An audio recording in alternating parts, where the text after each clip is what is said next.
الحمدللہ رب العالمین والصلاة والسلام علی سید الانبیاء والمرسلین اما بعد فاعوذ باللہ من الشیطان الرجیم بسم اللہ الرحمن الرحیم ایاک نعبد و ایاک نستعین الصلاة والسلام علیک یا سیدی یا رسول اللہ وعلی آلک و اصحابک یا سیدی یا حبیب اللہ۔ احباب ذی وقار، السلام علیکم ورحمۃ اللہ وبرکاتہ۔ اللہ کے نیک بندوں کے مزارات جو ہیں وہ شاعر اللہ میں سے ہیں، اللہ کے شاعر ہیں، ان کا ادب، ان کا احترام ہر مسلمان کو ملحوظ خاطر رکھنا چاہیے۔ ہم اولیاء کاملین کے مزارات پہ جاتے بھی ہیں اور جانے کی تلقین بھی کرتے ہیں۔ ہماری کتابوں میں مسلک حق اہل سنت و جماعت کی کتب کثیرہ میں فقہاء نے، علماء نے اس پہ بہت سارا کلام کیا ہے، اور مزارات اولیاء کاملین پہ جانے کا طریقہ کار اور آداب کیا ہونے چاہیے وہ سب کچھ تحریر کیا گیا ہے۔ کچھ معاملات ایسے ہیں جو وہاں پہ ہوتے ہیں، ان کا اکثریت اہل سنت سے اور عوامی اہل سنت سے کوئی تعلق نہیں ہے۔ یہ بات قابل توجہ ہے۔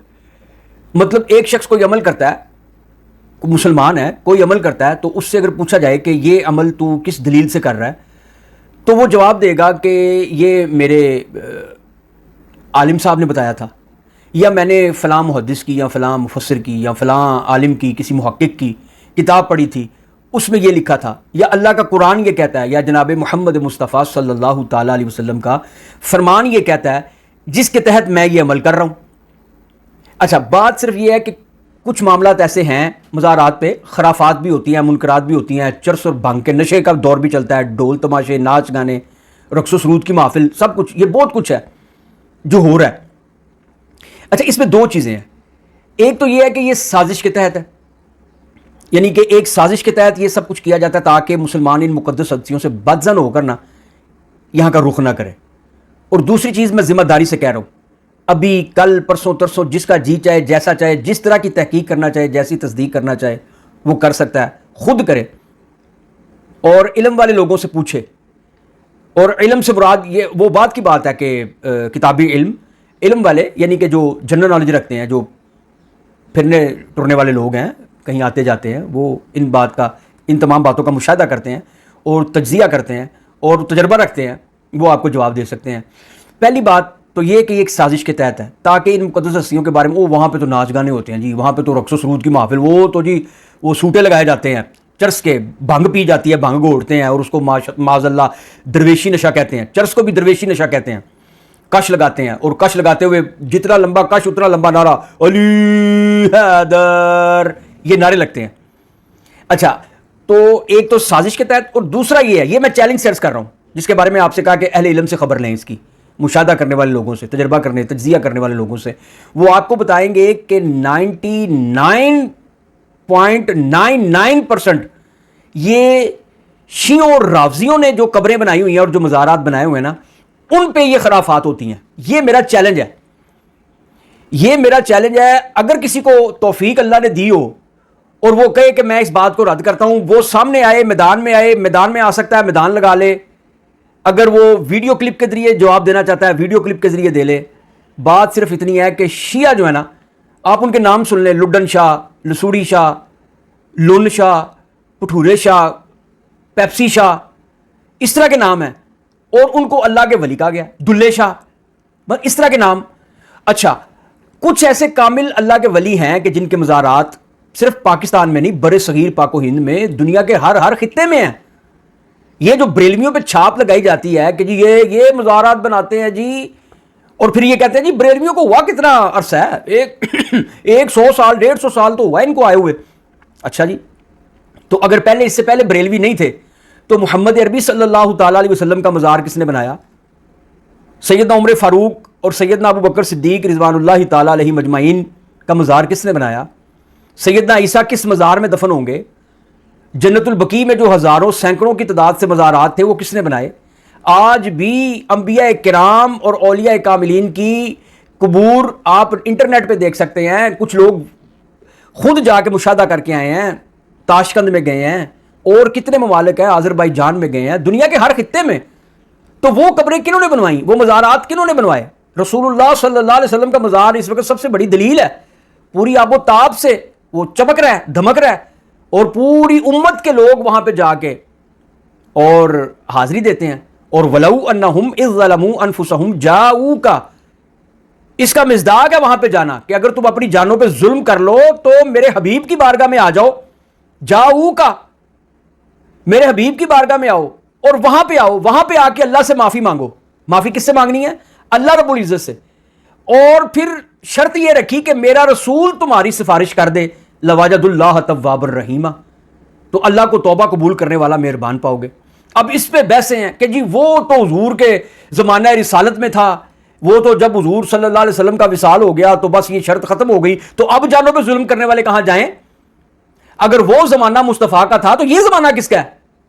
اور خدا کے بندو اتنا تو بتاؤ، زمانہ رسالت اگر وہ تھا تو یہ زمانہ رسالت نہیں ہے، یہ زمانہ نبوت نہیں ہے. قیامت تک ڈنکا بچے گا جناب محمد مصطفیٰ صلی اللہ تعالی علیہ وسلم کی نبوت کا. سارے زمانے مصطفیٰ کے ہیں، وہ زمانہ اور یہ زمانہ اور پچھلا زمانہ اور اگلا زمانہ یہ باتیں فضول ہیں. اللہ رب العزت کے قرآن کو بغیر کسی کرینے کے تم ایک آیت کو پکڑ کے محدود کر دو گے، بند کر دو گے، اس کے گرد دائرے اپنی مرضی سے کھینچنا شروع کر دو گے تو بنے گا کیا؟ مطلب امت فرقہ فرقہ کس لیے ہوئی ہے؟ انہی وجوہات کی بنا پہ امت فرقہ فرقہ ہوئی ہے کہ تم لوگوں نے قرآن کی تفسیر اور تشریح کو اپنے ذہن کے مطابق سوچ کے محدود کر دیا.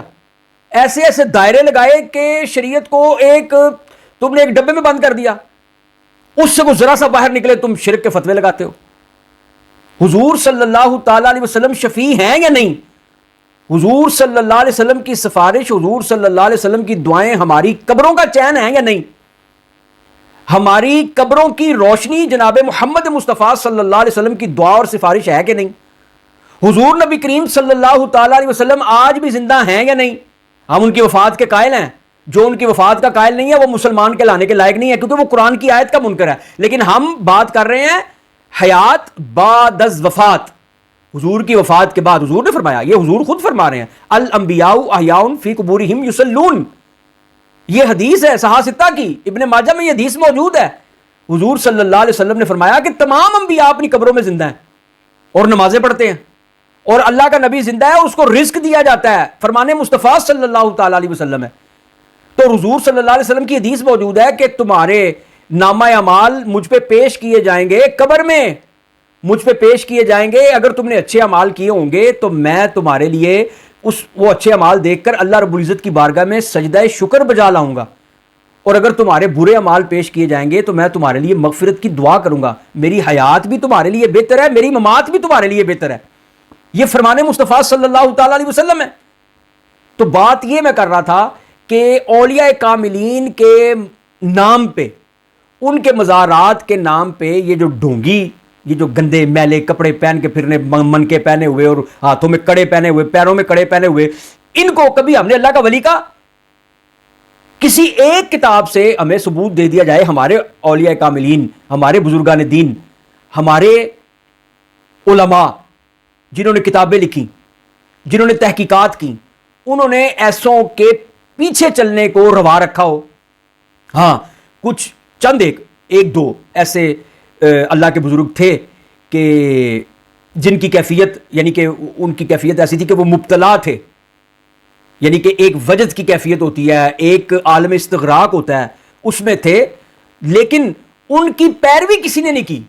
اعلیٰ حضرت فاضل بریلوی رحمۃ اللہ تعالی علیہ کا فتاوی رضویہ میں فتویٰ موجود ہے کہ اگر کوئی ایسا ہے کہ جو عالم استغراق میں ہے، مجذوب ہے، تو اس پہ کوئی حکم نہیں لگے گا. لیکن اس کی نقل کرنے والا، اسی طرح کا حلیہ بنانے والا یا اسی طرح کی حالت بنانے والا اور کہنے والا کہ میں وہی ہوں یا ان کا میں پیروی کرنے والا ہوں، تو وہ زندیق ہے، وہ جھوٹا ہے، بے ایمان ہے. وہ ان کی تقلید نہیں کی جا سکتی، ان کے پیچھے نہیں چلا جا سکتا. بس ان کو کیا اللہ کا کامل ولی ماننا ہے، اس کے علاوہ اور کچھ نہیں. ان کی پیروی نہیں ہوگی. پیروی امام ابو حنیفہ کی ہوگی کیونکہ وہ محمد عربی صلی اللہ علیہ وسلم کی شریعت کو کھول کے بیان کرتے ہیں. پیروی امام احمد بن حنبل کی ہوگی کیونکہ وہ نبی کریم صلی اللہ تعالی علیہ وسلم کی شریعت مطہرہ کو کھول کے بیان کرتے ہیں. امام شافعی ہیں، امام مالک ہیں. صحابہ کرام علیہم رضوان سے انہوں نے علم لیا، صحابہ کرام علیہم رضوان سے سینہ بہ سینہ یا فیض حاصل کیا، تعلیمات لیں، بالواسطہ یا بلا واسطہ، بالواسطہ یا بلا واسطہ تعلیمات لیں اور آگے پہنچائیں شریعت مطہرہ. دیکھیں قرآن مجید فرقان حمید ہے نا، اس میں اللہ رب العزت نے خود فرما دیا اللہ رب العزت جل مجدہ الکریم نے خود فرما دیا کہ قرآن میں کچھ آیات محکمات ہیں اور کچھ متشابہات ہیں. یہ اللہ رب العزت نے خود فرمایا قرآن مجید فرقان حمید میں. اور اللہ نے فرمایا کہ جو محکمات ہیں نا وہی آیات بینات ہیں، یعنی وہی کتاب کی اصل ہیں، انہی کو تم نے پکڑنا ہے، انہی کے پیچھے چلنا ہے. لیکن جو متشابہات ہیں ان کے پیچھے نہیں پڑنا، ان کے پیچھے وہی پڑے گا جس کے دل میں کجی ہے. یہ اللہ رب العزت نے خود فرمایا. تو اب وہ جو متشابہات ہیں قرآن کی آیات، جن کے بارے میں حکم نہیں ہے کہ ان کے بارے میں تم بحث مباحثہ کرو یا ان کے پیچھے پڑ جاؤ یا ان پہ عقیدہ بناؤ، عقیدہ محکمات پہ، آیات بینات پہ. تو اگر متشابہات کچھ بھی نہیں تھیں، یا ان پہ عقیدہ نہیں بن سکتا، یا ان کے پیچھے نہیں چلا جا سکتا، یا ان کے مطالب و معانی اور مفاہیم پہ بحث نہیں ہو سکتی اور ان پہ بات نہیں کی جا سکتی، تو اللہ رب العزت نے وہ قرآن میں رکھی کیوں؟ یہ اس کی حکمت ہے. اسی طرح اس کے کچھ بندے ہیں کہ جو عالم استغراق میں، جس طرح آیات متشابہات ہیں کہ ان کا آپ بس معنی کریں گے، ترجمہ کریں گے اور آگے چل پڑیں گے، اس پہ بحث مباحثہ نہیں کریں گے کہ ایسا کیوں تو ویسا کیوں تو یہ کیوں، اللہ بھی تو کہہ رہا ہے نا، اس طرح بھی تو ہے نا، اس طرح بھی تو، اس کے پیچھے نہیں پڑنا. جن کے دلوں میں کجی ہوگی وہ پڑھیں گے. اسی طرح اولیاء کاملین ہیں، جب وہ حالت اور کیفیت میں، عالم استغراق میں، جب وہ عالم جذب میں کوئی بات کہتے ہیں تو وہ ان کی وہ بات جو ہے نا وہ قابل تقلید نہیں ہوتی، اس کے پیچھے نہیں چلا جائے گا، بس اس کو بیان کر کے اس کا ترجمہ کر کے آگے چلا جائے گا، اس کے پیچھے نہیں پڑا جائے گا. اور یہ بات میں نہیں کہہ رہا، یہ ثناء اللہ امرسری نے بھی لکھی ہے، وہابیوں کا چوٹی کا محدث ہے، مفسر ہے، تفسیر سنائی، قرآن کا ترجمہ بھی اس نے کیا، اور اس نے فتاوی ثنائیہ کے نام سے اس کا فتاوی مشہور ہے، مناظر تھا وہ. اس نے اس بات کا ذکر کیا کہ جو اولیاء کاملین کی جو ہے نا شتیہات، ان کے پیچھے نہیں پڑنا، اگر پڑھو گے تو غرق ہو جاؤ گے. یہ وہ بھی کہہ گیا. اور پھر ہم نے کبھی ان پہ عقیدے نہیں بنائے. یا تو ہونا کہ کبھی کسی باجد بستامی رحمۃ اللہ تعالیٰ نے اگر کچھ کہہ دیا، یا کسی اور مجذوب نے اگر کوئی بات کر دی تو ہم نے اس کو دین بنا لیا ہو، یا اس کو قابل تقلید سمجھا ہو، یا اس کی پیروی کی ہو، یا اسی طرح کی باتیں ہم نے کی ہوں. 14 صدیاں گزر گئیں، 12 صدیاں گزر گئیں، 8 صدیاں گزر گئیں، 7 صدیاں گزر گئیں، 4 صدیاں گزر گئیں، کسی ایک نے کسی جگہ پہ کوئی ایک بات کی، منصور حلاج نے کی یا کسی نے بھی کی، یا شیخ شبلی نے کی. اور کچھ باتیں ایسی ہیں کہ جو الحاقات کے طور پہ شامل کر دی گئیں کتابوں میں، بعد میں ان کی ہم سند مانگیں گے، ان کی ہم سند مانگیں گے. اگر ان کی سند موجود نہیں ہے، دیکھیں کائنات میں سب سے عظیم ترین ہستی کون سی ہے؟ جناب محمد مصطفیٰ صلی اللہ تعالیٰ علیہ وسلم. حضور صلی اللہ تعالیٰ علیہ وسلم کائنات کی عظیم ترین ہستی ہیں. آپ کے منہ سے حق نکلتا ہے، وَمَا يَنطِقُ عَنِ الْهَوَىٰ إِنْ هُوَ إِلَّا وَحْيٌ يُوحَىٰ. یہ اپنی خواہش نفسانی سے نہیں کچھ کہتے، یہ وہی کہتے ہیں جو ان کا رب ان سے کہتا ہے. تو ان کی بات، کائنات کی عظیم ترین ہستی کی بات کہ جن کے منہ سے حق نکلتا ہے، ان سے منسوب کوئی بات میں آپ سے سناؤں، آپ سے کروں، آپ کو سناؤں، تو آپ کیا کریں گے؟ آپ کہیں گے یار یہ اس کی ذرا سند پیش کریں. کس کتاب میں ہے؟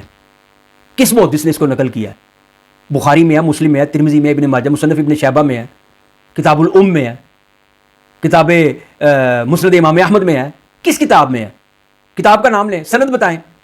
تو وہ اگر سند صحیح نہیں ہوگی، اگر سند درست نہیں ہوگی، بات قابل توجہ ہے، تو بات کس کی ہے؟ نبی کریم صلی اللہ تعالیٰ علیہ وسلم کی. اگر اس کی سند صحیح نہیں ہے تو میں اس کا انکار کروں گا، یا اگر آپ کو سنائی تو آپ کہیں گے یار اس کی تو سند نہیں ہے تو میں اس بات کو نہیں مانتا. تو اب میں یہ کہہ دوں وہ تم نے نبی کریم صلی اللہ علیہ وسلم کی بات کا انکار کر دیا، استغفر اللہ، ان کے منہ سے تو حق نکلتا ہے، ان کے بارے میں تو قرآن کہتا ہے کہ وَمَا يَنطِقُ عَنِ الْهَوَىٰ إِنْ هُوَ إِلَّا وَحْيٌ يُوحَىٰ. قرآن کہتا ہے کہ وہ تو بات ہی وہ کرتے ہیں جو ان کا رب کرتا ہے. تو تم نے ان کی بات کو جھٹلا دیا. تو میں کہوں گا خدا کے بندے، میں نے ان کی بات کو نہیں جھٹلایا، بلکہ تو سند پیش نہیں کر سکا. سند میں تو وزن ہی نہیں ہے، سند میں تو بڑے سکم ہیں، سند تو مجروح ہے، سند تو منقطع ہے، سند تو ہے ہی نہیں. یہ تو بات ہی بے سند ہے. تو میں اسے کیسے نبی کریم صلی اللہ علیہ وسلم کی بات سمجھوں؟ آپ اسے فوری طور پر رد کریں گے، اور آپ رسول اللہ کی بات رد نہیں کر رہے، بلکہ ان سے منسوب ایک لا یعنی بات رد کر رہے ہیں جو کہ ان سے منسوب ہے، آقا کریم کی بات ہے نہیں. تو سند کے سر پہ اس بات کو بھی رد کیا جا سکتا ہے جو بات جناب محمد مصطفیٰ صلی اللہ تعالیٰ علیہ وسلم سے منسوب ہو.